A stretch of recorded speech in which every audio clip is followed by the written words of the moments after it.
I am not Morgan Freeman, and what you see is not real. See ei ole päriselt Morgan Freeman, ega ka tema ei ole. Kõik, mida te näete, on üht Hollandi filmitegijat Morgan Freemani deepfakeimas. Would you believe me? See on tehnoloogia, millega saab teha igasugu trikke, sealhulgas inimeste nägusid hüperrealistlikult asendada. Deepfake on tulevikutehnoloogia juba täna ja ausalt öeldes see on hirmutav. 2 Eesti filmitegija jaoks lahendas see aga ootamatu probleemi. Kuidas teha muusikavideot sõbrale, keda enam ei ole?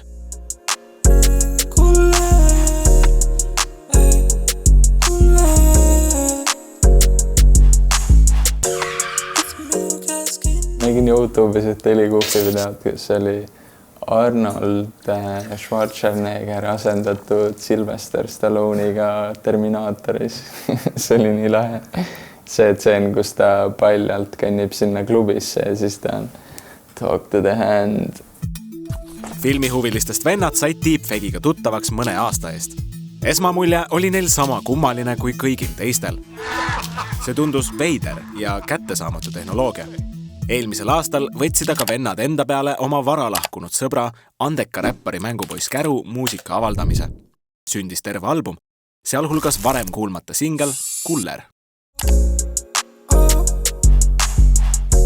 Ja singel tahab ju videot. Saatuse kombel saime tuttavaks Markoga, kes on Eesti ainukene official deepfake wizard. Mina Marko Post ja mina on Mr. Deepfake ja ma olen ainus, kes tegeleb deepfake'iga Eestis. Ja esialgu meil oli mõte, et me teeks Brandonist 3D mudeli, kus ta laulab seda enda laulu ja siis pitchisime Markole seda ideed, ta ütles vist, et teeme seda deepfake'iga, see on palju kuumem teema. Ja nii olidki poisid müüdud. Marko pole just kõige tagasihoidlikum läbirääkija. Mina olengi deepfake. Deepfake'iga alustamiseks on vaja soovitud näost palju materjali, soovitatavalt eri nurkade ja valguste alt. Eskodel jagus seda kamaluga. Teiseks, toimeta materjal inimeseni, kes oskab sellega midagi peale hakata. Deepfake'imine hõlmab endas hästi mitut erinevat sükest nagu protseduuri. Et kõige süksem ajamahukam on siis tehisintellekti õpetamine uue näoga. Põhimõtteliselt 1,5 nädalat võttis aega, kui siis see materjal, mida kaksikud mulle andsid, siis ma õpetasin deepfake'i siis seda nägu uuesti taas joonistama. No lihtsustatult see tähendabki nagu seda, et sa söödad nagu programmile ette hunniku materjali, kus on siis inimest pildistatud või filmitud erinevate nurkade alt ja siis tuvastab siis erinevad näoosad ära, et silmad ja suu ja kõik muud osad, et põhimõtteliselt igasugused väiksed peenemad detailid isegi karvadeni välja. Alati tuleb kasuks, kui deepfake'itud näo saab kleepida kellegi väga sarnase külge. Vennad Eskod tabasid sellega täppi. Karliga oli see teema, et meil oligi selle deepfake'i jaoks väga sarnast tüüpi vaja, aga me teadsime teda enne. Siis me kirjasimegi, et Karl, me oleks ühte mussivideos ühte näitlejat vaja, aga see nagu veits teine teema, et me äkki asendame su näo ära ja deepfake'iga oli see ka, et ma ei saanud liiga keerulisi kaadreid välja mõelda, sest see nägu peab olema nagu püütud kindla nurga alt.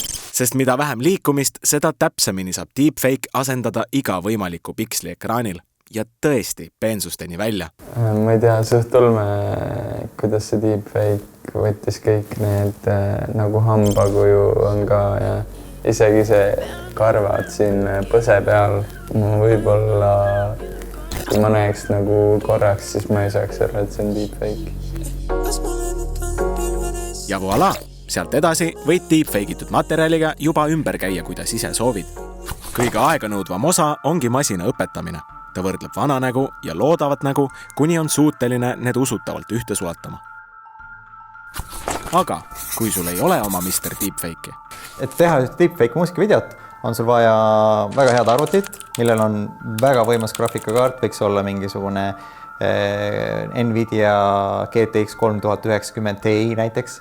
või midagi võimsamat ja siis on vaja lihtsalt kannatlikkust, et õppida selgeks, kuidas siis treenimise protsess käib ja lugeda selle kohta ja siis ongi.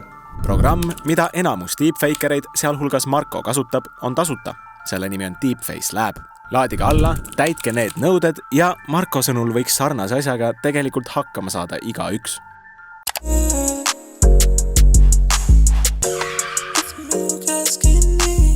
Sellist mussivideot Brandon ise kindlasti oleks teinud, kui ta oleks siin olnud.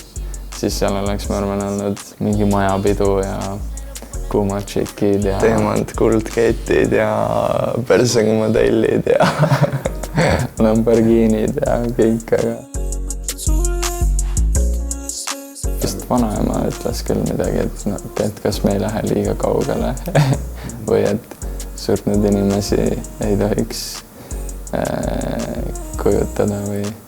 Aga eks see ongi nii tundmatu maa, et see oli täitsa tundmatu meie jaoks ka ja tundus, et kuna seda ei ole kunagi juhtunud, siis meil võib-olla ei olegi mingeid reegleid, millest lähtuda, kui seda teha.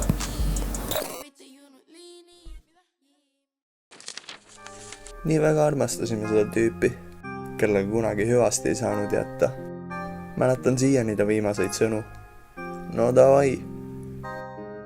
Kus lähed? Mõnikord mõeldib mõelda, et ta muutus kajakaks, kes paradiisi poole lendleb.